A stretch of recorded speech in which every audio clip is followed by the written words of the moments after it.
pagi semuanya. Saya harap kalian sehat selalu ya. Hari ini kita akan belajar terkait dengan topik nilai waktu uang untuk di part yang ketiga. Kira-kira apa sih yang akan kita pelajari? Yang pertama, itu ada nilai uang untuk kas yang tidak sama besarnya. Yang kedua, ada terkait dengan nilai sekarang untuk periodenya yang tidak terbatas. Dan yang ketiga, ada nilai sekarang untuk periode yang tidak terbatas, lalu aliran kasnya terus bertumbuh dengan tingkat pertumbuhan yang tertentu. Lalu yang keempat, kita akan bicara dengan topik yaitu amortisasi. Nah, kita bahas satu persatu ya. Oke, untuk topik yang pertama di sini kita akan bahas nilai sekarang untuk kas yang tidak sama besarnya. Jadi, teman-teman perlu ingat kembali konsep terkait dengan present value dan future value. Semoga teman-teman masih ingat ya. Present value itu sebenarnya adalah nilai dari aliran kas saat ini. Namanya present, berarti itu untuk saat ini. Sedangkan future value berarti dia merupakan konsep aliran kas yang akan datang. Nah, bedanya teman-teman kemarin belajar terkait dengan aliran kas yang jumlahnya sama dari tahun ke tahun. Saat ini, teman-teman belajar dengan nilai aliran kas yang jumlahnya itu berbeda dari setiap periodenya. Oke, kalau masuk ke dalam ilustrasi seperti apa ya? Nah, kita masuk ke ilustrasi ya teman-teman. Jadi gini, ada seseorang yang mau menanamkan investasi untuk periode 3 tahun. Ingat, investasinya untuk 3 tahun. Dengan tingkat diskontonya berapa? 3%. Lalu berikut ini adalah informasi dari aliran kas yang akan diinvestasikan selama 3 tahun. Jadi, yang pertama, tahun pertama itu nanti aliran kas yang diinvestasikannya 700. Lalu tahun kedua 800, tahun ketiga 900. Nah, berapakah nilai aliran kas saat ini? Teman-teman, di sini cara menghitungnya karena yang diminta adalah nilai aliran kas saat ini, berarti yang dicari adalah present value tentunya. Ingat ya, present value untuk nilai aliran kas saat ini. Future itu untuk nilai aliran kas yang akan datang.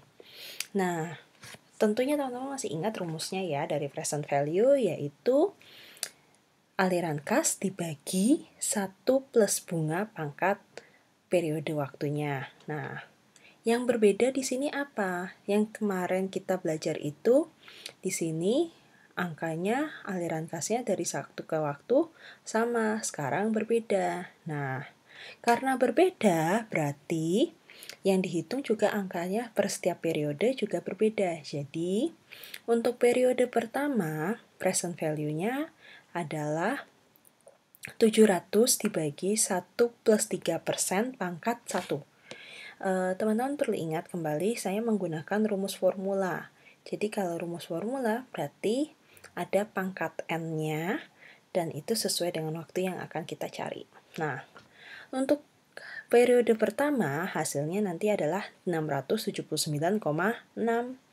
Lalu untuk periode kedua, karena aliran kasnya berbeda yaitu 800, berarti 800 ditambah 1 plus 3% pangkat 2, yaitu untuk periode kedua. Lalu kemudian hasilnya nanti adalah 754,1. Nah, untuk periode ketiga, yaitu aliran kasnya adalah 900, berarti juga sama, yaitu 900 dibagi 1 plus 3% pangkat 3 untuk periode ketiga. Oke, hasilnya adalah 823,6. Jadi ketika nanti ditanyakan berapa sih nilai present value pada periode ketiga, itu 823,6. Nah, sedangkan nilai aliran kas saat ini keseluruhan berapa? Yaitu 2.257,3. Hanya ini mudah ya teman-teman, tinggal dijumlahkan. Oke, Topik yang kedua yaitu tentang perpetuity atau nilai sekarang yang periode waktunya tidak terbatas. Nah, teman-teman perlu ingat yang namanya perpetuity ini aliran kas yang jumlahnya itu sama tapi memiliki waktu yang berbeda. Di sini waktu yang berbeda adalah waktunya tidak terbatas. Jadi apa sih yang selama ini dimaksud dengan waktu tidak terbatas? Nah, gini teman-teman. Selama ini kan kita menghitung nilai aliran kas untuk saat ini dan masa depan itu menggunakan periode waktunya yang dicari. Mau 3 tahun, mau 4 tahun, 5 tahun. Nah, semua itu kan ada periode waktunya. Nah, hal ini ditandai lewat rumus yang di sini, yaitu ada pangkat N-nya, yaitu nanti bisa periode yang dicari. Tapi untuk di perpetuity, ingat ya teman-teman, untuk di perpetuity itu dia di sini tidak menggunakan pangkat N lagi, melainkan menggunakan langsung rumusnya adalah C aliran kas dibagi dengan bunganya, atau PMT itu adalah pembayaran dibagi dengan bunga. Kenapa toh kok gak dihitung satu persatu? Contoh kita ambil ilustrasi. Semisal kalian mau menghitung future value dari tahun ke-1 sampai dengan tahun yang tidak terhingga. Berarti kan teman-teman akan menghitung dengan rumus ini. Rumus ini kalau teman-teman hitung terus-menerus hingga sampai nanti ke bagian periode yang tidak terbatas, berarti kan N-nya harus untuk sampai periode tidak terbatas. Nah, untuk periode tidak terbatas tidak mungkin teman-teman kalau dihitung terus-menerus ditambah dari periode 1, 2, 3, 4 sampai dengan N-nya itu adalah tidak terhingga. Jadi, untuk mengatasinya bagaimana? Ya langsung saja, tidak perlu dibagi dengan N atau dikalikan dengan N-nya, pangkat N-nya. Langsung present value sama dengan C plus R, C per R atau PMT dibagi dengan R. Contohnya seperti apa? Gini teman-teman. Ada seorang profesor yang menerima royalti atas penemuan alat teknologi Muktahir. Nah, royalti ini diterima terus-menerus tanpa ada batasan waktu ya berarti ya. Terus jumlahnya 5 juta. Dan berapakah present value-nya atau nilai saat ini? Jika diskonnya adalah 7%. Jadi, teman-teman, karena ini tadi diterima tanpa adanya batas waktu, yang itu diterima terus-menerus tanpa adanya batas waktu, berarti langsung saja kalian menggunakan rumusnya present value sama dengan PMT dibagi R, atau 5 juta langsung dibagi dengan 7%, sehingga berapa sih yang jumlah present value yang akan diterima selama terus-menerus? Yaitu 71.428.571,43 rupiah. Jadi nilai untuk saat ini adalah 71 juta sekian-sekian. Nah, ingat ya teman-teman, kata kuncinya untuk perpetuity berarti dia diterima terus-menerus tanpa ada batas waktu yang ditentukan. Oke, kita lanjut. Untuk topik ketiga, di sini teman-teman akan mengkaitkan dengan yang namanya nilai sekarang untuk periode yang tidak terbatas. Berarti periode yang tidak terbatas adalah untuk perpetuity. Lalu aliran kasnya bertumbuh dengan tingkat pertumbuhan tertentu. Aliran kasnya bertumbuh dengan tingkat pertumbuhan tertentu. Oke, kata kuncinya di situ. Nah, solusinya bagaimana? Jadi gini sebagai ilustrasi. Ada di buku teman-teman, di buku Mamduh itu di bagian halaman 95. Jadi, di halaman 95 di sini dijelaskan bahwa suatu perusahaan akan membagikan dividen pada awal tahun sebesar 1.000. Perusahaan ini akan meningkatkan dividen 5% per tahun. Berarti akan meningkat. Berarti dividennya setiap tahun akan bertambah 5% sampai dengan periode yang tidak terhingga. Berarti dia menggunakan perpetuity. Nah, berapakah present value-nya jika tingkat diskonto yang kita pakai saat ini adalah 10%? Jadi, solusinya adalah di sini rumusnya yaitu dividen dibagi R kurangi G. Untuk tingkat pertumbuhan yang bertumbuh terus-menerus itu dilambangkan dengan R. Sedangkan peningkatan bunga ini adalah G. Mohon maaf sebentar teman-teman. Jadi bunga saya ralat. Peningkatan bunga itu dilambangkan dengan G, yaitu yang 5%. Sedangkan yang bunga saat ini itu adalah R. Jadi, ini bisa berlaku jika asumsinya bunga saat ini lebih besar dari tingkat yang akan bertumbuh. Nah, tingkat bertumbuh itu kata kuncinya ada di mana sih? Kata kuncinya yaitu ada di sini teman-teman. Akan meningkatkan dividen sejumlah 5% per tahun untuk periode tidak terhingga. Berarti selama 5 tahun akan ada selama periode tahun yang tidak terhingga akan ada penambahan 5%. Sehingga kalau dicari rumusnya adalah solusinya yaitu 1000 ditambah, jangan lupa bunganya ya teman-teman, 1 plus 5%, tidak pakai pangkat N karena tidak terhingga, lalu dibagi 10, 10 itu adalah tadi bunga saat ini yaitu R-nya 10%, dikurangi dengan 5 yaitu bunga yang akan bertambah setiap periodenya sampai periode tidak terhingga, dan ini dikurang solusinya. Nah, sehingga hasilnya adalah 21.000.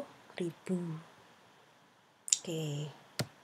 Kira-kira bagaimana teman-teman? Apakah sampai di sini ada yang kurang mengerti? Saya ulangi pelan-pelan ya. Jadi gini, saat ini kata kuncinya gini, saat ini perusahaan akan membagikan dividen pada awal tahun sebesar 1.000. Perusahaan akan meningkatkan dividen 5%, 5% per tahunnya untuk periode tidak terhingga. Periodenya tidak terhingga, kata kuncinya. Nah, jadi perusahaan ini akan meningkatkan 5%-nya setiap tahun sampai dengan periode yang tidak terhingga. Yang ditanya adalah berapakah present value untuk aliran kas saat ini. Berarti kan present value aliran kas saat ini ya teman-teman. Nah, jika tingkat diskontonya yang saat ini berlaku adalah 10%. Jadi, perlu ingat teman-teman. Nah, di sini rumus ini bisa berlaku jika R lebih besar dari G. Untuk G itu adalah peningkatan bunga per tahun, yaitu dilandai dengan 5%. Lalu, bunga saat ini berlaku itu disimbolkan dengan huruf R, yaitu jumlahnya tadi 10%. Nah, sehingga kalau dimasukkan ke dalam rumus, yaitu 1000 buka kurung 1 plus 5%, yaitu dengan bunganya, dibagi 10 dikurangi 5%, hasilnya present value-nya adalah Rp21.000. Oke, kita lanjut teman-teman. Untuk amortisasi. Amortisasi di sini, kalau dulu konsep akuntansi itu biasanya di amortisasi dikaitkan dengan aktiva tetap, di sini lebih dikaitkan dengan pelunasan pinjaman yang akan dicicil dan diangsur atau diangsur, dicicil atau diangsur dari waktu ke waktu atau tahun ke tahun. Jadi dicicilnya per tahun. Nah, kita ilustrasikan ya teman-teman. Jadi ada Bank Bogaraya menawarkan pinjaman kepada Budi senilai 3 juta yang bisa dicicil per tahun, kata kuncinya, selama 3 tahun. Tingkat bunga yang dibebankan jika Budi meminjam uang 3 juta adalah 10%. Berapakah angsuran yang akan dibayarkan setiap tahunnya oleh si Budi?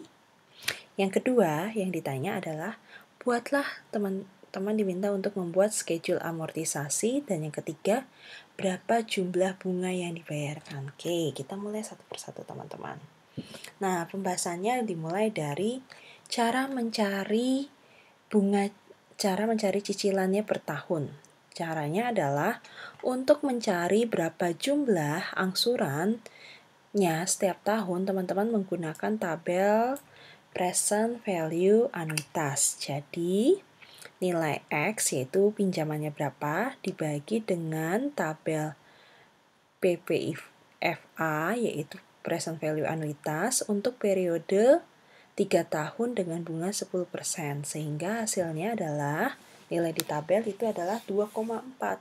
Jadi kalau dihitung cicilannya yaitu 3 juta dibagi dengan 2,4. Nah, diangsurnya per tahun berapa? Yaitu 1,2 juta sekian-sekian. Nah, selanjutnya, nah ini teman-teman, akan saya jelaskan satu persatu. Oke, jadi selanjutnya yaitu cara menghitungnya mulai dari ini ya teman-teman. Di buku teman-teman bisa dilihat di buku Mamdu halaman 98. Nah, caranya yang pertama, teman-teman bikin schedule-nya dulu. Ada tahun, pembayaran cicilan, bunga, terus pembayaran pokok pinjaman, dan saldo akhir. Nah, teman-teman tidak usah panik cara membuatnya, yaitu tuliskan tahunnya berapa tahun yang akan dicicil. Yaitu 3 tahun, berarti ditulis tahun pertama, 2, dan 3. Nah, tadi kan teman-teman sudah dapat nih pembayaran cicilannya per tahun dari hasil perhitungan yang di sebelumnya, yaitu 1,2. Nah, berarti tinggal dituliskan aja karena cicilannya sama per tahun, yaitu 1,2 sejumlah 3 kali. Sampai di sini teman-teman paham?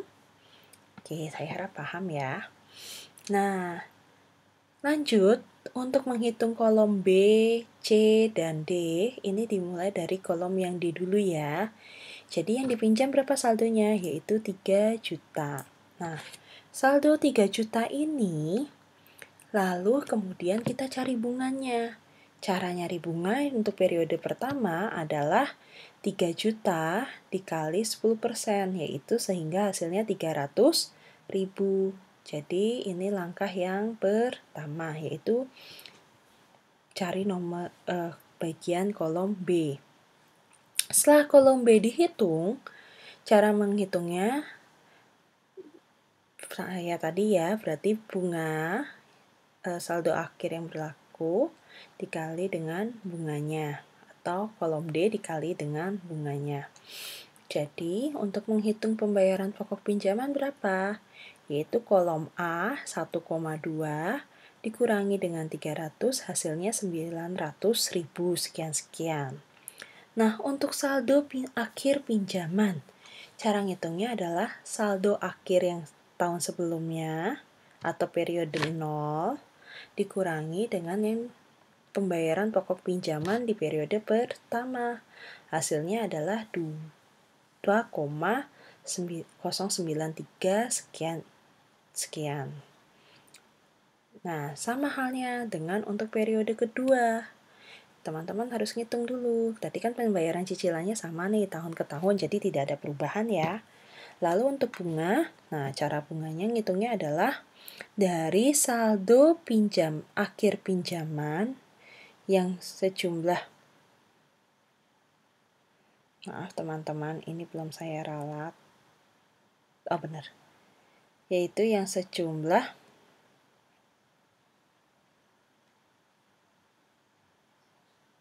Oke, ada yang belum saya ralat, maaf.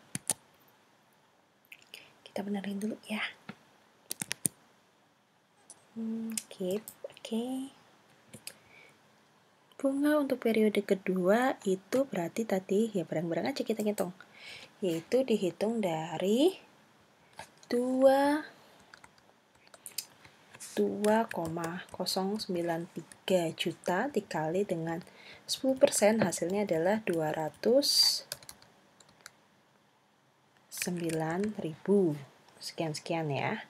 Nah, berarti ini saya panjangin dulu teman-teman. Oke. Jadi kita lanjutin ya. Udah dapat kan tadi teman-teman hasilnya bunganya adalah kolom D, yaitu kolom akhir tahun sebelumnya yang di periode 1. Kalau pas saat menghitung periode 2 berarti dikali dengan 10%. Lalu pembayaran pokok pinjaman bagaimana? Yaitu kolom A dikurangi dengan kolom B, hasilnya 996 sekian-sekian. Untuk saldo akhir pinjaman, berarti saldo akhir dari tahun sebelumnya yaitu 2,093, kamu kurangi dengan 996. Ini ya teman-teman ya, langkah yang ini. Berarti hasilnya nanti adalah 1,096 sekian-sekian juta. Nah, periode terakhir yang ketiga, yaitu karena tadi sama pembayaran cicilan per tahunnya sama, 1,2. Lalu untuk menghitung bunga yang berlaku berarti 1,096 dikalikan dengan 10%. Lalu pembayaran pokok pinjaman berarti 1,2 dikurangi dengan 109, hasilnya adalah 1,96. Sehingga saldo akhir pinjamannya itu dihitung dari 1,96725 dikurangi dengan 1,96648, hasilnya adalah 76. Nah, 76 ini 76,86 rupiah ini bisa jadi tidak jadi 0 angsurannya dikarenakan itu adanya bentuk desimal. Jadi hati-hati ya saat menghitung bagian amortisasi. Langkah pertamanya harus hitung apa dulu? Yaitu cicilannya menggunakan rumus yang sebelumnya, yaitu menggunakan tabel present value anuitas. Udah dapat toh cicilan per tahunnya, berarti teman-teman akan menghitung bunganya yang berlaku saat ini, yaitu dilihat dari saldo akhir pinjaman dikalikan dengan bunga yang berlaku saat ini, yaitu 10%. Udah dapat, berarti pembayaran pokok pinjamannya bagaimana? 1,2 dikurangi 300 hasilnya 900.000. Nah, untuk saldo akhir pinjaman ini adalah 3 juta, yaitu tadi pinjaman kita 3 juta, dikurangi dengan pembayaran pokok pinjamannya atau yang di kolom C, hasilnya adalah 2,93. Jadi teman-teman harus mencarinya satu persatu dengan cermat dan teliti. Nah, untuk di buku teman-teman, nih saya akan bahas buku teman-teman yang bagian tabel ini ya. Nah, ini dapat angka 1 pembayaran cicilannya per tahun, itu 1,6 kan sudah dihitung dari perhitungan tabel. Lalu bunga ini 1 juta didapat dari 10 juta dikalikan dengan 10%. Betul. Nah, untuk pembayaran pokok pinjaman, itu berarti 1,6, sama kayak tadi yang saya sudah ajarkan ya. Kolom A dikurangi dengan kolom B, yaitu 1,6 dikurangi dengan 1 juta, hasilnya adalah 600.000 sekian-sekian. Nah, untuk memudahkan teman-teman, kok bisa dapat 9,372 di buku teman-teman? Itu untuk di bagian saldo akhir pinjaman, mohon dituliskan seperti ini. Ada seperti yaitu kalian lihat ya. Ini ada coretan di atasnya yaitu 10 juta. Jadi, cara mendapatkan 9,3 di atas 9,3 kamu tuliskan dulu 10 juta. Nah, untuk dapatkan 9,3 berarti mudah. 10 juta dikurangi 600.000 hasilnya adalah 9,3. Berarti nanti untuk yang periode kedua gimana ngitungnya? Nah, untuk periode kedua sama kayak tadi teman-teman. Pembayaran cicilannya kan per tahun sama. Untuk bunganya berarti dihitung dari yang 937.000 itu didapat dari 9,3 dikalikan 10%. Oke. Berarti untuk pembayaran pokok pinjamannya ini diperoleh dari 1,6 dikurangi dengan 900.000, hasilnya 690.000. Nah, untuk saldo akhir pinjaman berarti dari saldo akhir pinjaman tahun pertama dikurangi dengan pembayaran pokok pinjaman yang 690.000. Hasilnya adalah 8,6 hingga seterusnya, yaitu nanti hasilnya adalah 0. Nah, jika ditanya berapakah bunga yang akan dibayarkan tahun per tahun, berarti teman-teman menghitung satu persatu, yaitu dari 300.000 ditambah 209 ditambah 109. Hasilnya berapa? Bunga yang dibayarkannya selama 3 tahun adalah 300.000. Kita hitung ya. 300.000 ditambah 209, 367,8 ditambah 109, 672,5. Hasilnya adalah 619.040 rupiah, 3. Nah, ini untuk bunganya. Pembayaran pokok pinjamannya berapa harusnya? Nah, itu dihitung aja. Kalau mau bayar pokok pinjaman selama 3 tahun, berapakah yang harus dibayarkan? Berarti teman-teman bisa ngitung dari 906, 321,12 ditambah